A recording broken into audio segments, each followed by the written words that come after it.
Hello friends, welcome you all. मैं प्रथमेश सोनी आपका एक बार फिर से हमारे थर्ड वीडियो एपिसोड में आप सभी का स्वागत करता हूं। जैसे कि हमारी एक सीरीज चालू है। कौन सी सीरीज है? Pair of linear equation in two variable. इसमें हमने सेकंड पार्ट में देखा था कि ग्राफिकल मेथड में पहली पॉसिबिलिटीज क्या होती है।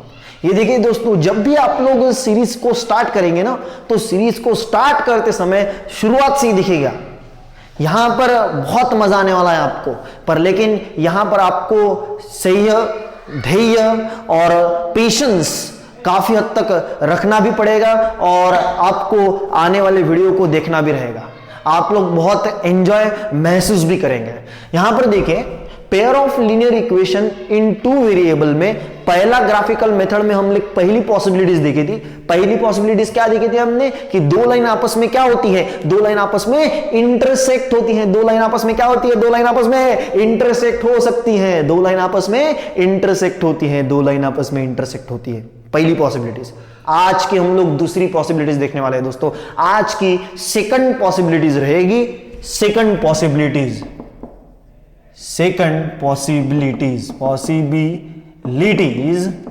of pair of linear equation in two variable। अब इसमें आज की हम लोग सेकंड पॉसिबिलिटीज देखने वाले हैं। प्रीवियस वीडियो में पहली पॉसिबिलिटीज देखी थी, आज हम लोग सेकंड पॉसिबिलिटीज देखने वाले हैं। हाँ दोस्तों, वीडियो चालू करने से पहले मैं बता दूं आपको, यदि आपने हमारा चैनल सब्सक्राइब नहीं किया होगा, सब्सक्राइब कीजिए। आपको हर एक वीडियो का नोटिफिकेशन आता रहेगा। लाइक जरूर कीजिए, क्योंकि आपका जो लाइक है वो हमें प्रोत्साहित करता है। आगे आने वाले वीडियो को करने का एक जोश हमें मिलता है। यहां पर देखिए, दूसरी पॉसिबिलिटीज जो है आज की, वो है कि दो लाइन कैसी हो सकती है। पहली पॉसिबिलिटीज हमने क्या देखी थी कि दो लाइन आपस में इंटरसेक्ट होती है। कितने पॉइंट के लिए? एक पॉइंट के लिए। दूसरी पॉसिबिलिटीज हो सकती हैं टू लाइन्स आर पैरेलल, कि दो लाइन कैसे हो? पैरेलल हो। जैसे कि हम लोग लीनियर इक्वेशन की बात कर रहे थे, तो linear equation in two variable में जब पेयर आती है, तो पहली पॉसिबिलिटीज देखी थी कि पेयर में ऐसा भी हो सकता है कि दो लाइन आपस में इंटरसेक्ट होती हैं। और दूसरी पॉसिबिलिटीज अभी हम देख रहे हैं, तो दूसरी पॉसिबिलिटीज क्या बोलती हैं कि सपोज मान के चलिए कि a1x b1y plus c1 equal to 0, ये पहला इक्वेशन है, और a2x plus b2y plus c2 equal to 0, ये हमारा दूसरा इक्वेशन है। और मान के चलिए ये दोनों इक्वेशन पेयर के फॉर्म में आते हैं, और यहां पर आपको ग्राफिकली दूसरी कंडीशन ऐसी होती है, कैसे हो सकती है कि यदि आप लोग दो इक्वेशन का आप लोग यहां पर ग्राफ ड्रॉ करोगे, तो दोनों इक्वेशन कैसे आएंगे? ऐसे हो सकते हैं कि दोनों इक्वेशन कैसे हो?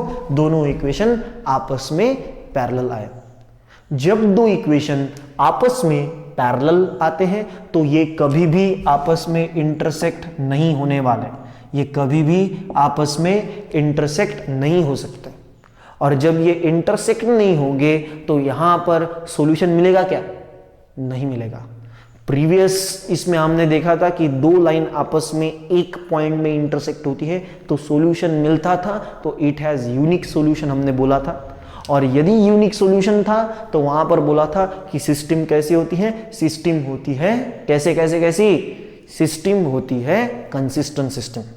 यहां पर देखिए, यहां पर दो लाइन सपोज मान के चलिए कि ये दो लाइन होगा, अभी तक हुआ नहीं है, कि मान के चलिए ये दो लाइन आपस में पैरेलल है। तो यदि दो लाइन आपस में पैरेलल है, तो ये कभी आपस में कट नहीं होने वाली। और जब आपस में कट नहीं होती हैं, तो वो पैरेलल लाइन होती हैं, और कट नहीं होगी तो एक भी सॉल्यूशन नहीं मिलेगा। तो इट हैज, पहला पॉइंट क्या आता है? It has no solution.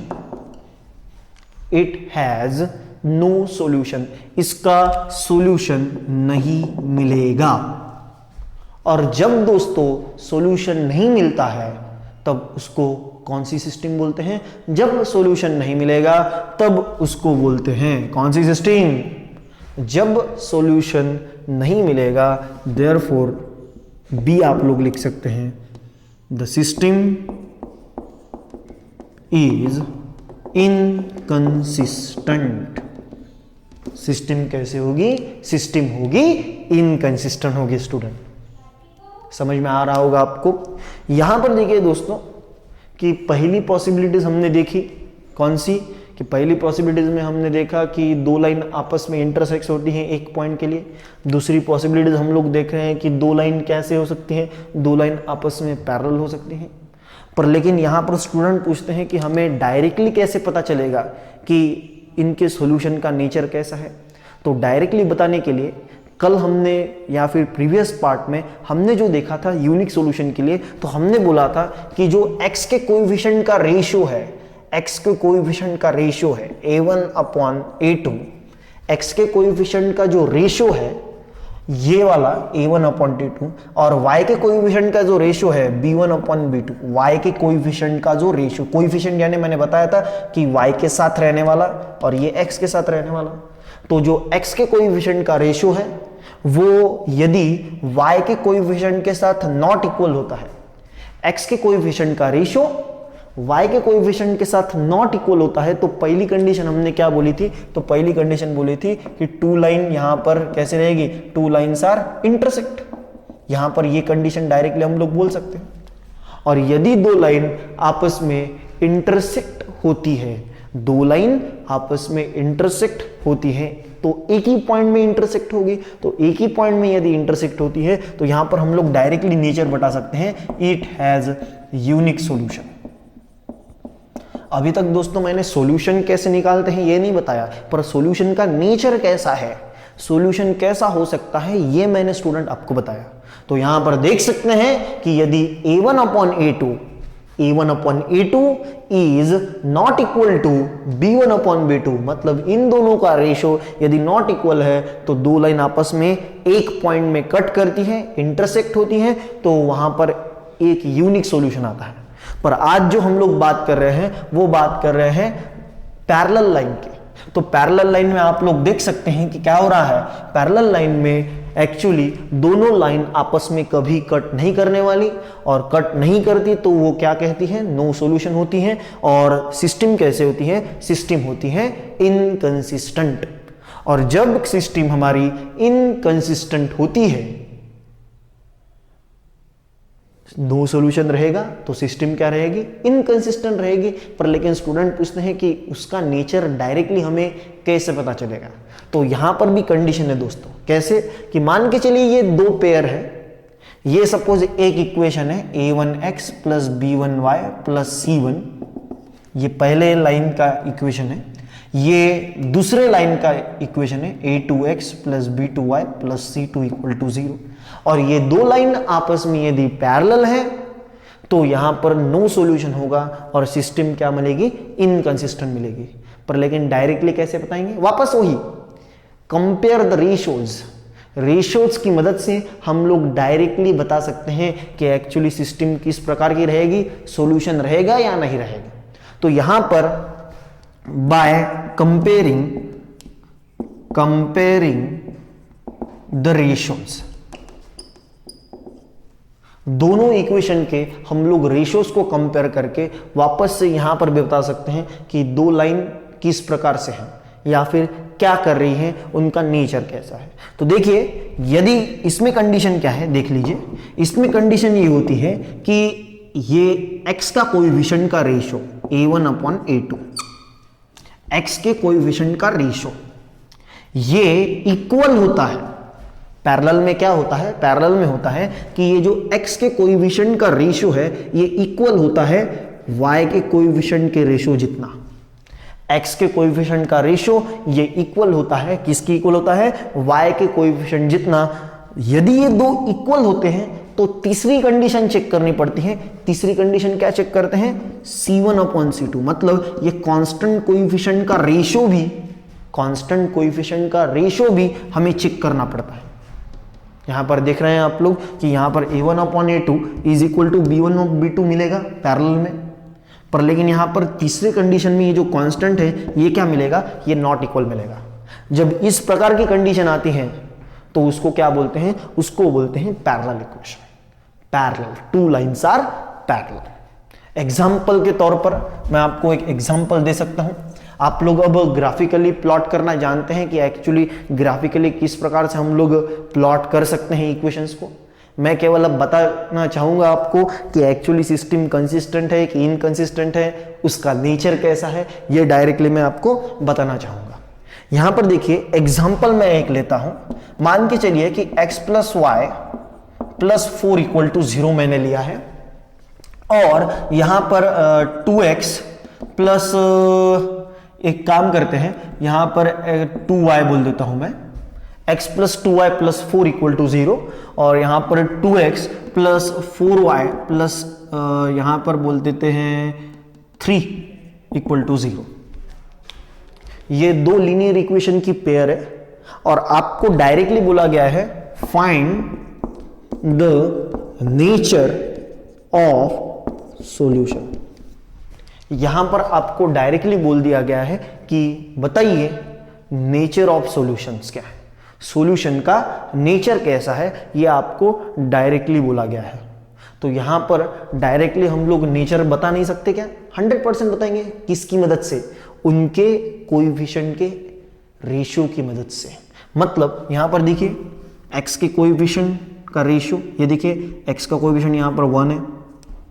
Solution में आता हूं, सॉल्यूशन में आप लोग दोबारा एक बार इक्वेशन लिख सकते हैं x plus 2y plus 4 equal to 0, और यहां पर 2x plus 4y plus 3 equal to 0। और जब आप लोग रेशो को देखेंगे, रेशो, तो रेशो इस प्रकार से यदि आता है तो यहां पर ये दो लाइन आपस में क्या होती है, पैरेलल। तो यहां पर देखेंगे, चेक करते हैं, x का कोएफिशिएंट 1 है, यहां पर x का कोएफिशिएंट 2 है। देखिए a1/a2, a1/a2। फिर y का कोएफिशिएंट चेक करते हैं, y का कोएफिशिएंट यदि चेक करेंगे तो 2 यहां पर अपॉन 4। तो क्या ये इक्वल आपको दिखाई दे रहे हैं?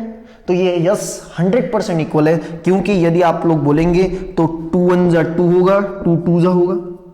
तो यहां पर आप लोग देख सकते हैं कि 1/2 ही आपको मिल रहा है। तो ये और ये दोनों रेशियो क्या है, आपस में इक्वल है। और यदि कांस्टेंट के साथ ये दोनों यदि इक्वल है तो आपको तीसरी कंडीशन चेक करनी पड़ती है कि कांस्टेंट इक्वल है क्या, कांस्टेंट कोएफिशिएंट इक्वल है क्या। तो यहां पर देख सकते हैं कि कांस्टेंट कौन है, ऊपर 4, कांस्टेंट ऊपर कितना है, 4 है। C1 की जगह किसने ली है, 4 ने, और C2 की जगह किसने ली है, 3 ने। पर लेकिन ये देखेंगे तो ये 1/2 इक्वल टू 1/2, पर लेकिन ये 4/3 इक्वल थोड़ी है, तो नॉट इक्वल है। जब इस प्रकार की कंडीशन आती है तो यहां पर बोल सकते हैं देयरफॉर 2 लाइन्स आर पैरेलल।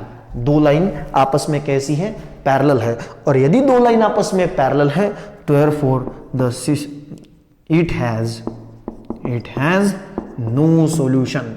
मतलब इनके सॉल्यूशन मिलेगा क्या, इनके सॉल्यूशन नहीं मिलने वाले। और जब सॉल्यूशन नहीं मिलते हैं तो हम लोग क्या बोलते हैं, सिस्टम कैसी होती है, द सिस्टम इज इनकंसिस्टेंट। तो सिस्टम कैसी होती है, तो सिस्टम होती है इनकंसिस्टेंट। कहने का मतलब उनके कोएफिशिएंट की मदद से आप लोग बता सकते हैं कि यहां पर कौन से ग्राफ में पैरेलल ग्राफ है, कौन सा ग्राफ इंटरसेक्ट हुआ है, और कौन से ग्राफ में कोइंसिडेंट है। कोइंसिडेंट के ऊपर अब फिलहाल मैं आने वाला हूं। तो पहला तो हमने देखा इंटरसेक्ट वाला, दूसरा हमने आज देखा पैरेलल वाला। आज हम लोग देख रहे हैं पैरेलल वाला। तो मैंने एक होमवर्क आपको समझाया है, इस प्रकार से आप लोगों को और एक होमवर्क मैं समझाना चाहूंगा, और एक प्रॉब्लम समझाना चाहूंगा, और उसके ऊपर और एक होमवर्क मैं दूंगा ही दूंगा। तो और एक प्रॉब्लम की ओर बढ़ता हूं। दोबारा कैसे चेक करते हैं, किस प्रकार से देखते हैं, एक बार देख लेंगे। तो देखिए दूसरे प्रॉब्लम की ओर बढ़ेंगे, उससे पहले आपको बता दूं कि आपका जो नजरिया है वो मायने रखता है। आप किस ढंग से वीडियोस को देखते हो, चलाते हो। मेरा ख्याल है कि जब भी आप लोग कोई भी वीडियो देखो तो एक कोने में जाइए, हेडफोन डालिए और किसी की मत सुनिए। ऐसा समझिए कि ये हमारा लाइव का क्लास है और सर हमसे जवाब पूछ रहे हैं। क्योंकि ऐसी बात होती है कि ये हम लोग को फायदे हैं इसके, पर उतने ही नुकसान भी है। तो यहां पर दरख्वास्त रहेगी, जब भी आप लोग वीडियो को देखो तो पूरा का पूरा देखो, मतलब आपको फायदा पूरा होगा, एक साथ में होगा। दूसरे प्रॉब्लम की ओर बढ़ता हूं, तो हमारा जो दूसरा प्रॉब्लम है वो रहेगा 3x + 2y = 12 और 3x + 2y = 18। ये दूसरा प्रॉब्लम है। यहां पर पूछा गया है find the nature of solution. यहां पर आपको पूछा गया है कि सॉल्यूशन क्या है, नेचर ऑफ सॉल्यूशन क्या है, ये क्वेश्चन। या आपने लिख लिया होगा या आप लोग लिख सकते हैं या फिर स्क्रीनशॉट निकाल लिया होगा आपने। तो देखिए यहां पर ये एग्जांपल और एक लिया हमने। यहां पर सबसे पहले हम लोग क्या करते हैं, 3x + 2y = 12, 3x + 2y = 18। एक बार फिर से मैंने सॉल्यूशन में दोनों इक्वेशन लिख लिए हैं।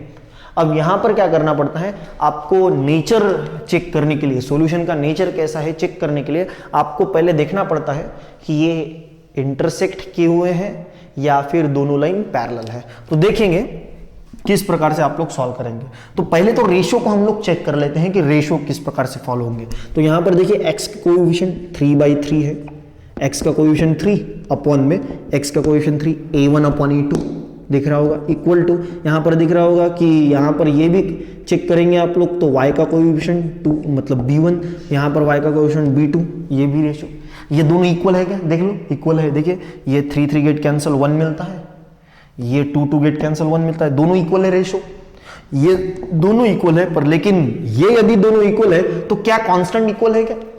अब क्योंकि आपने लीनियर इक्वेशन को इस ढंग से नहीं लिखा था तो मैं थोड़ा सा और सिंप्लीफाई करके लिखता हूं। 3x + 2y + 12 को शिफ्ट करते हैं तो क्या होता है, -12 = 0। यहां पर +18 को शिफ्ट करते हैं तो क्या मिलता है, -18 मिलता है।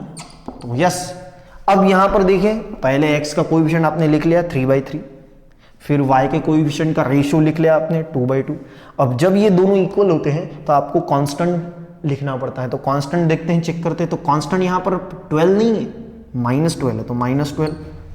यहां पर कांस्टेंट 18 नहीं है, -18 है। तो क्या ये इक्वल है? देखिए ये कैंसिल करेंगे तो 1 आएगा, इक्वल टू ये भी 1 आएगा, पर लेकिन देखा जाए तो ये नॉट इक्वल है। क्यों? तो देखिए माइनस माइनस गेट कैंसिल हो जाएगा और यहां पर जब करेंगे कैलकुलेशन तो 6 3 बोलेंगे, सॉरी 6 2 बोलेंगे और 6 3 बोलेंगे। साइन दूने 12, साइन त्रिक, मतलब यहां पर 2/3 आएगा। मतलब यहां पर देख सकते हैं कि a1/a2 = b1/b2 but not equal to c1/c2 ratio. तो देयरफॉर 2 लाइन्स आर पैरेलल, और यदि 2 लाइन पैरेलल हैं इट हैज नो सॉल्यूशन, उनके सॉल्यूशन नहीं है। तो सिस्टम कैसे होगी?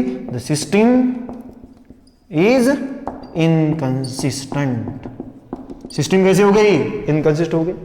आशा है दोस्तों आज हमने 2 प्रॉब्लम लिए हैं और एक प्रॉब्लम मैं आपको घर पे सॉल्व करने के लिए, जिसको हम लोग घर काम होमवर्क बोलते हैं, एक प्रॉब्लम वो भी देने वाला हूं।